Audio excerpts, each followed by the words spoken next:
AP బీజేపీకి దానికి సంబంధించినటువంటి బ్రేకింగ్ కూడా మనం చూద్దాం. ఏపీ బీజేపీ రాష్ట్ర అధ్యక్ష పదవికి నామినేషన్ దాఖలు చేశారు పి మాధవ్.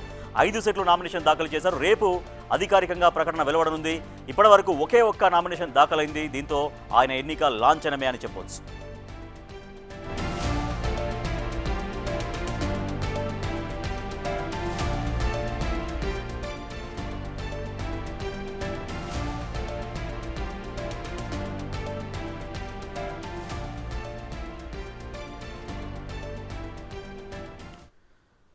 రెడీగా తెలంగాణ అలాగే ఆంధ్రప్రదేశ్ బీజేపీ రాష్ట్ర అధ్యక్షుల ఎంపిక దాదాపుగా తేలిపోయింది. సో అఫీషియల్గా రేపు బీజేపీ అధిష్టానం ప్రకటిస్తుంది. ఇటు తెలంగాణ నుంచి రామచంద్రరావు అధ్యక్షుడిగా ఎన్నికైనట్టుగా ప్రకటించబోతున్నారు. At the same time Andhra Pradesh BJP రాష్ట్ర అధ్యక్షుడిగా పి మాధవ్ దాదాపుగా ఆయన ఖరారైపోయారు.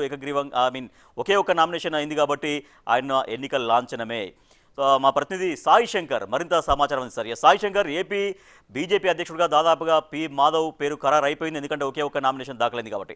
సో పి మాధవ్ ఆయన ఎట్లా ఉంటుంది, ఆయన వ్యవహార శైలి కావచ్చు, రాజకీయంగా బీజేపీకి అందించిన సేవలు కావచ్చు, ఇవన్నీ ఎట్లా గుర్తించారు అనుకోవాలి?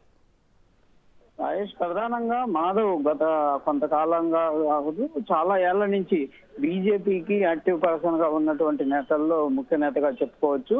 ప్రధానంగా బీజేపీ శ్రేణులంతా కూడా మాధవ్ కుటుంబం కూడా ఎన్నో ఏళ్లగా బీజేపీ ముందుకు తీసుకెళ్లేటటువంటి ప్రయత్నంలో పార్టీ కోసం ఆర్నిసలు కష్టపడుతున్నారు అనే విధంగా కూడా పార్టీకి సంబంధించినటువంటి సీనియర్లంతా కూడా చెప్తున్నటువంటి పరిస్థితి ఉంది. ఈ నేపథ్యంలోనే కంపల్సరిగా మాధవ్ కి అవకాశం ఇస్తే ఇటు బీసీకి సంబంధించినటువంటి అంశాలతో పాటు పార్టీకి ఒక స్ట్రాంగ్ లీడ్ చేసేటటువంటి అవకాశం ఉంటుంది అనే ఉద్దేశంతోనే కేంద్ర అధిష్టానం మాధవ్ పేరుని ఖరారు చేయడం జరిగింది అనే విధంగా కూడా పార్టీకి సంబంధించినటువంటి ప్రముఖులంతా చెప్తున్నారు. ప్రస్తుతం మాధవ్ కు సంబంధించి నామినేషన్లు దాఖలు చేయడం జరిగింది. మొత్తం 5 సెట్లను కూడా మాధవ్ తరఫున కూడా బీజేపీ శ్రేణులు అయితే దాఖలు చేశారు.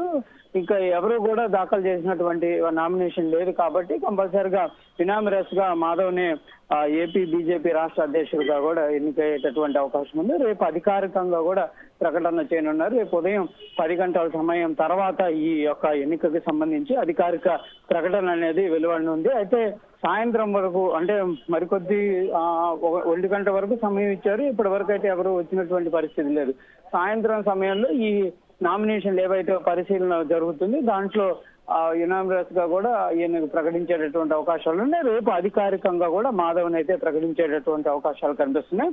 కంపల్సరిగా బీజేపీ శ్రేణులు అయితే ఆశాభావాన్ని వ్యక్తం చేస్తున్నారు. రానున్న రోజుల్లో దూకుడుగా ఏపీ బీజేపీ ప్రజల్లోకి వెళ్ళడానికి మాధవ్ ఒక అధ్యక్షత ఆయన ఇది కంపల్సరిగా పార్టీకి ఎఫెక్ట్ గా ఉంటుందనే విధంగా కూడా వాళ్ళైతే చెప్తున్నటువంటి పరిస్థితి కనిపిస్తుంది. Right, thank you Sai Shankar. అటు తెలంగాణ ఆంధ్రప్రదేశ్ 2 రాష్ట్రాలకు బీజేపీ అధ్యక్షుల ఎంపిక దాదాపుగా పూర్తయిపోయింది. ఇక రేపు బీజేపీ అధిష్టానం నుంచి అఫీషియల్గా స్టేట్మెంట్స్ రావాల్సింది. తెలంగాణకు రామచంద్రరావు, మాజీ ఎమ్మెల్సీగా ఉన్నటువంటి రామచంద్రరావు, ఏపీకి పి మాధవ్ బీజేపీ అధ్యక్షులుగా రేపు ప్రకటన రాబోతున్నట్టుగా చాలా స్పష్టంగా మనకు సమాచారం తెలియదు.